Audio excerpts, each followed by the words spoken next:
오늘 말씀은 에베소서 5장 5절 6절입니다.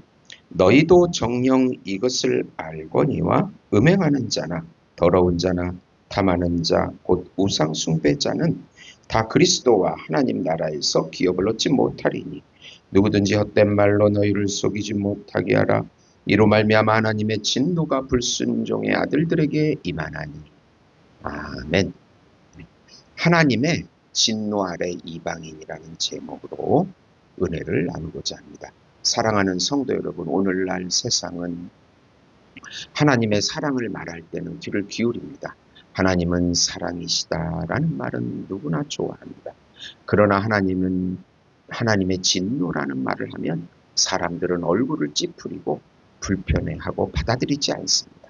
심지어 교회 안에서도 하나님의 사랑만을 강조하고 진노와 심판에 대해서는 침묵하는 경우가 많습니다. 하지만 성경은 분명히 말합니다. 하나님은 사랑이시지만 동시에 거룩과 공의의 하나님이라는 것입니다. 사랑과 진노는 서로 반대되는 것이 아니라 죄를 미워하시고 거룩을 지키시는 하나님의 성품에서 함께 나오는 것입니다. 한 신문 기사에서 법 없는 사회에 대한 가상의 이야기를 읽은 적이 있습니다. 만약 모든 법을 폐지한다면 처음에는 사람들이 자유롭다고 느낄지 모릅니다. 그러나 곧 금방 범죄와 폭력이 난무하고 결국 사회 자체가 붕괴될 것입니다. 마찬가지로 하나님의 거룩한 진노가 없다면 세상은 죄로 가득 차 멸망할 수밖에 없습니다. 그러기에 진노는 억압이 아니라 하나님의 공의와 사랑을 드러내는 거룩한 통치입니다. 사도 바울은 오늘 본문에서 우리에게 분명히 말합니다. 너희가 알거니와 음행하는 자나 더러운 자나 탐하는 자 곧 우상 숭배자는 그리스도와 하나님의 나라에서 기업을 얻지 못한다고 말합니다. 그리고 경고합니다. 이로 말미암아 하나님의 진노가 불순종의 아들들에게 임한다는 것입니다. 오늘 이 말씀을 통해서 하나님의 진노 아래 있는 이방인의 모습과 그 진노에서 건져내신 하나님의 은혜를 함께 살펴보고자 합니다. 오늘 말씀의 핵심은 우상 숭배하는 이방인은 그리스도 밖에서 하나님 심판 아래 있다는 것입니다. 우선 우상 숭배자는 하나님이신 그리스도 나라의 기업을 얻지 못함을 기억하라. 5절입니다. 바울은 하나님을 믿지 않는 이방인의 삶을 묘사하고 있습니다. 음행하는 자, 더러운 자, 탐하는 자들입니다. 성적으로 타락한 자들을 말합니다. 이들은 우상 숭배자라고 바울은 정의합니다. 하나님보다 자기 정욕을 따라 살기에 자기라는 우상을 숭배하는 자들이기 때문입니다. 우리나라에도 동성애라고 하는 거짓 성혁명 사상이 들어와서 인권이라고 주장하면서 더러운 짓들을 행하고 있습니다. 바울은 로마서에서 인간이 타락하여 하나님을 버릴 때 가장 먼저 나타나는 것이 성적인 타락과 동성애라고 말하고 있습니다. 정상적인 관계를 떠나 비정상적인 성적 방종이 반드시 일어난다고 합니다. 우리나라도 이런 더러운 사상이 거짓 인권으로 들어와서 나라 전체를 타락시키고 있습니다. 이들은 절대로 하나님의 나라에 그리스도의 나라에 들어갈 수 없다고 말합니다. 하나님보다 더 사랑하는 것은 모든 것이 우상 숭배입니다. 미국은 트럼프 대통령이 지금 법을 어긴 불법 체류자들을 쫓아내고 있습니다. 그렇게 하나님의 나라는 그리스도의 나라로 예수님을 믿고 그 안에서 통치받는 자녀들만 들어가서 누리는 나라입니다. 세상 나라는 곧 없어질 나라이지만 그리스도의 나라는 영원히 계속되는 나라입니다.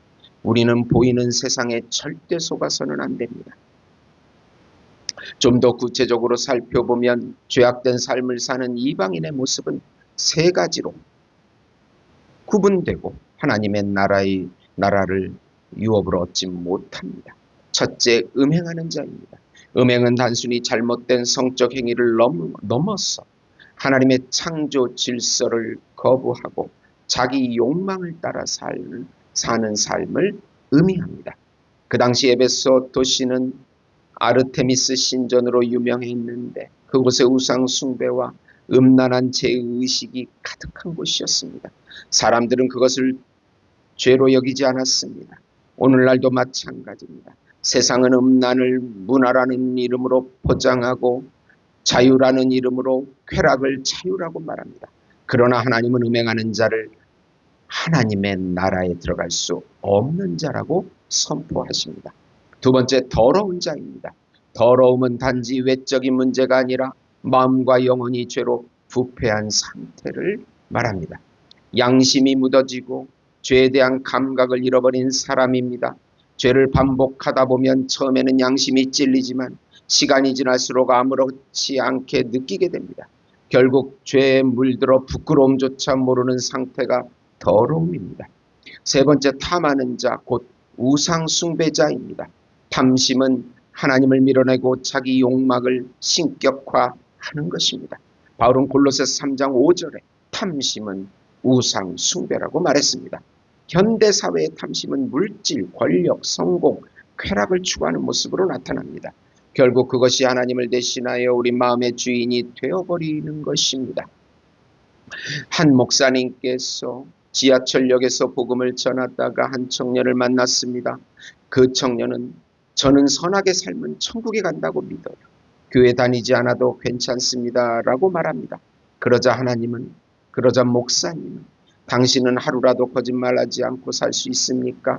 한 번도 탐욕이나 음란한 마음을 품지 않았습니까? 라고 물었습니다. 청년은 대답하지 못했습니다. 사실 우리는 스스로 선하다고 생각하지만 하나님의 기준 앞에 설 때 우리 모두는 죄인임을 부인할 수 없습니다. 이것이 바로 이방인의 모습입니다. 두 번째로, 하나님의 진노는 반드시 불순종한 사람들에게 임하게 됨을 기억하라. 6절입니다. 바울은 이단의 말에 속지 말라고 합니다. 하나님의 나라, 즉 그리스도의 나라를 대적하고 믿지 않는 모든 사람들이 불순종하는 이방인들입니다. 예수님의 왕되심을 거역하는 이단들이 많이 있는데 요즘 통일교의 실체가 드러나고 있습니다. 문선명의 부인인 한학자가 자신은 하나님의 독생녀라는 말을 만들어서 주장합니다. 자기와 연합해야 하나님의 나라에 들어갈 수 있다고 말합니다. 예수님의 나라를 거부하는 거짓 진리를 퍼뜨리고 있습니다.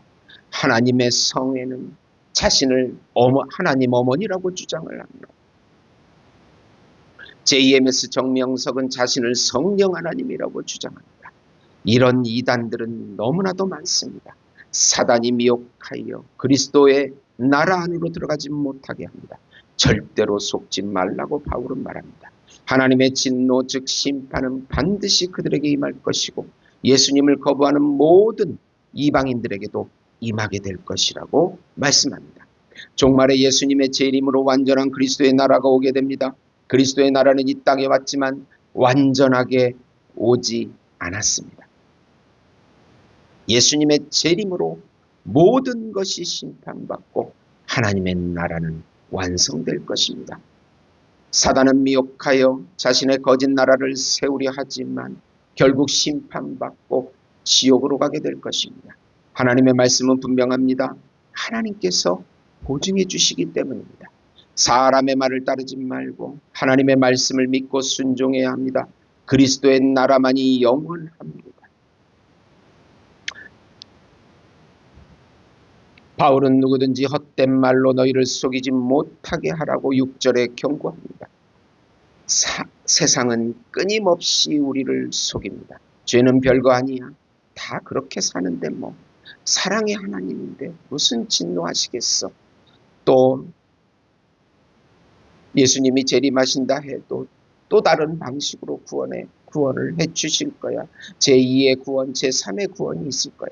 사랑의 하나님이기 때문이지 라고 그런 속삭임이 가득합니다. 그러나 성경은 선언합니다.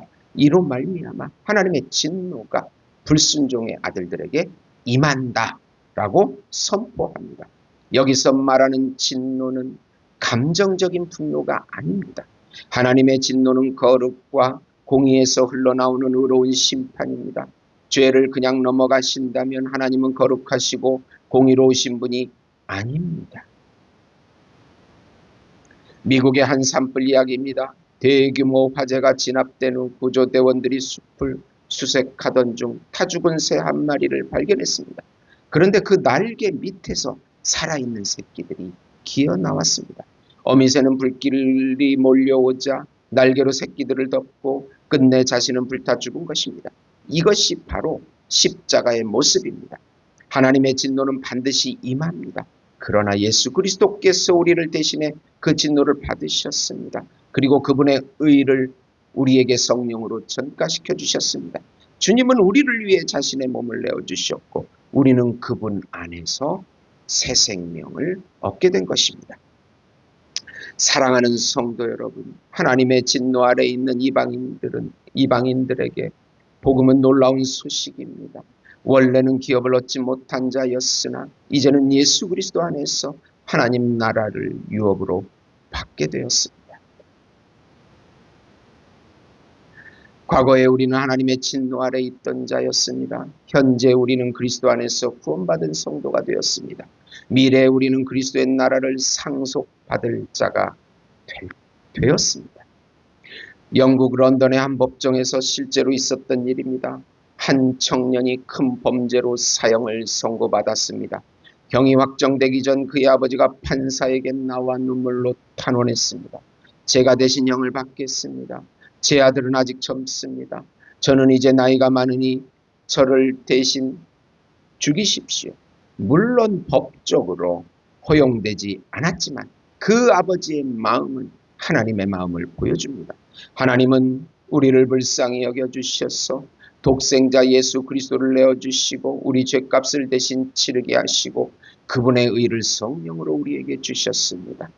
그리스도를 믿는 자마다 대리적인 속죄와 대리적인 물음으로 진노에서 벗어나 은혜의 자녀가 된 것입니다. 오늘 말씀은 우리에게 분명한 도전을 주고 있습니다. 음행, 탐욕, 더러운 가운데 있는 자는 하나님의 나라를 얻지 못합니다. 불순종하는 자들에게는 하나님의 진노가 임합니다. 그러나 예수 그리스도를 믿고 그분과 연합되는 자는 진노 아래서 은혜로 옮겨집니다. 사랑하는 성도 여러분, 우리는 지금 두 갈림길 앞에 서 있습니다. 여전히 세상의 헛된 말에 속아 죄의 길로 갈 것인가 아니면 예수 그리스도 안에서 은혜의 길로 갈 것인가 말입니다. 미국의 전도자 무디는 이렇게 말했습니다. 사람들은 지옥이 멀리 있다고 생각합니다. 그러나 지옥은 단지 한 발자국 회개하지 않는 한 걸음 앞에 있을 뿐입니다. 사랑하는 성도 여러분, 오늘이 바로 그리스도 안에서 하나님의 진노에서 벗어나 은혜를 붙드는 날이 되시기를 바랍니다. 나는 혹시 죄를 가볍게 여기며 세상의 헛된 말에 속고 있지 않는가? 예수 그리스도의 십자가를 통해 나를 대신해 진노를 받으신 하나님의 은혜를 날마다 묵상하며 감사하고 있는가? 내 주변에 아직도 진노 아래 있는 사람들에게 복음을 전할 결단을 하고 있는가? 사랑하는 성도 여러분, 에베소서 5장 5절과 6절은 경고와 동시에 소망을 줍니다. 우리는 본래 진노의 자녀였으나 이제는 은혜의 자녀가 되었습니다. 그러므로 우리는 더 이상 세상에 속아 죄의 길로 가지 말고 하나님의 나라를 바라보고 거룩을 지키는 삶을 살아야 합니다. 오늘 우리의 삶이 진노에서 은혜로 옮기는 그리스도의 은혜를 증거하는 삶이 되기를 예수님의 이름으로 축원드립니다. 하나님 아버지, 감사합니다. 우리를 불쌍히 여겨 주셔서 예수 그리스도의 은혜를 깨닫게 하시고 그분의 의를 통해 성령으로 우리 안에 구원하게 해주심을 감사합니다. 자녀다운 삶 살게 하시고 예수님의 재림을 사모하게 해 주시옵소서. 세상에 죄악에 물들지 않게 지켜주시고 우리나라를 불쌍히 여겨주시고 우리 교회를 불쌍히 여겨주시고 우리 가정을 불쌍히 여겨주시고 이북도 불쌍히 여겨주셔서 속히 통일이 되어 무너진 삼청교회가 재건되게 해주시옵시고 우리 안에 들어온 거짓 성혁명 더러운 동성애 사상이 예수 이름으로 떠나가게 하시고 거짓 인권이 떠나가게 해주시옵소서. 예수님의 이름으로 기도드립니다. 아멘.